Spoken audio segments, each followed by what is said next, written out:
नमस्ते विद्यार्थियों, education met शिक्षा साथी में आपका हार्दिक स्वागत करता हूं। मैं JS चौहान। आज मैं आपको कक्षा 9वीं कबीर के शब्द की व्याख्या समझा रहा हूं, जिसे ध्यान से समझें।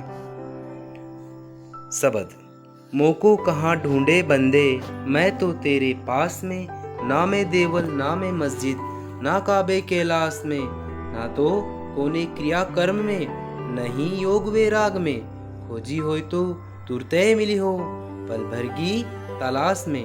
कहे कबीर सुनो भाई साधो, कहे कबीर सुनो भाई साधो, सब श्वासों की श्वास में। संदर्भ है: उपरोक्त पंक्तियां कबीर के शब्द से ली गई हैं। प्रसंग: उपरोक्त पंक्तियों में कबीर ने बताया है कि परमात्मा बाहर खोजने पर नहीं मिलता है। व्याख्या: कबीरदास जी कहते हैं कि मनुष्य ईश्वर को काबा कैलाश, मंदिर मस्जिद, क्रिया कर्म, योग वैराग और विभिन्न प्रकार के पूजा पाठ में ढूंढता फिरता है, किंतु परमात्मा मनुष्य को बाहर कहीं भी नहीं मिलता है। अगर परमात्मा को खोजना ही है तो सच्चे मन से अपने ही मन में खोजना चाहिए, तब वह पल भर की तलाश में मिल जाता है। क्योंकि कबीरदास जी कहते हैं कि परमात्मा तो सबके प्राणों में निवास करता है, सबके प्राण का आधार ही परमात्मा है। काव्य सौंदर्य, बाह्य आडंबर का विरोध किया है, ज्ञान का महत्व बताया है।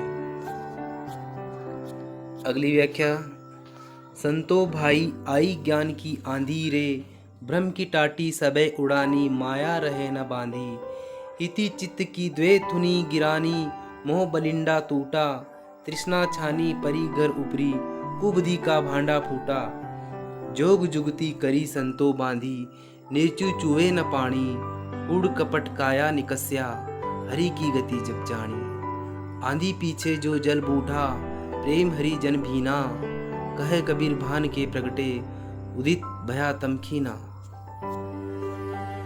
संदर्भ: पूर्व की व्याख्या की तरह। प्रसंग: इसमें अज्ञान पर ज्ञान की विजय के विषय में बताया है। व्याख्या: कबीर कहते हैं कि हे संत लोगों, ज्ञान की आंधी आ गई है। ज्ञान रूपी आंधी आने से भ्रम की वह झोपड़ी भी उड़ गई, जो माया रूपी मजबूती रस्सी से बंधी हुई थी। टटिया को रोकने के लिए विषया शक्ति एवं ब्रह्मचार रूपी जो दो खंभे लगे थे, वे भी आंधी के थपेड़ों से गिर पड़े।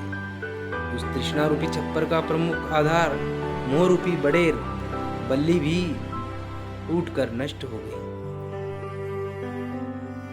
भ्रम की जो टाटी थी वह धरती पर गिर पड़ी। उस तृष्णा रूपी झोपड़ी के नष्ट होने पर कुमति रूपी बर्तन भी टूट गए, अर्थात कुबुद्धि का घड़ा फूट गया। भाव यह है कि विषय वासना तथा अज्ञान आदि नष्ट हो गए। मिलजुल कर सज्जन लोगों ने इसे पुनः बांधकर तैयार किया, जिससे कि अज्ञान रूपी जल पुनः न गिरे। जब ईश्वर गति समझ में आई तो इससे कपट रूपी कूड़ा निकालकर बाहर कर दिया। ज्ञान रूपी आंधी के बाद भगवान के प्रेम और अनुग्रह की वर्षा हुई, जिसमें प्रभु प्रेम रस में भक्त भीग गए। कबीर कहते हैं कि ज्ञान रूपी सूर्य के उदय होने पर अज्ञान रूपी अंधकार नष्ट हो गया तथा चारों ओर प्रकाश फैल गया। काव्य सौंदर्य में पूर्व की व्याख्या के अनुसार लिखें। बाह्य आडंबर का विरोध किया है, ज्ञान का महत्व बताया है। आशा करता हूँ आपको यह वीडियो पसंद आया होगा। धन्यवाद।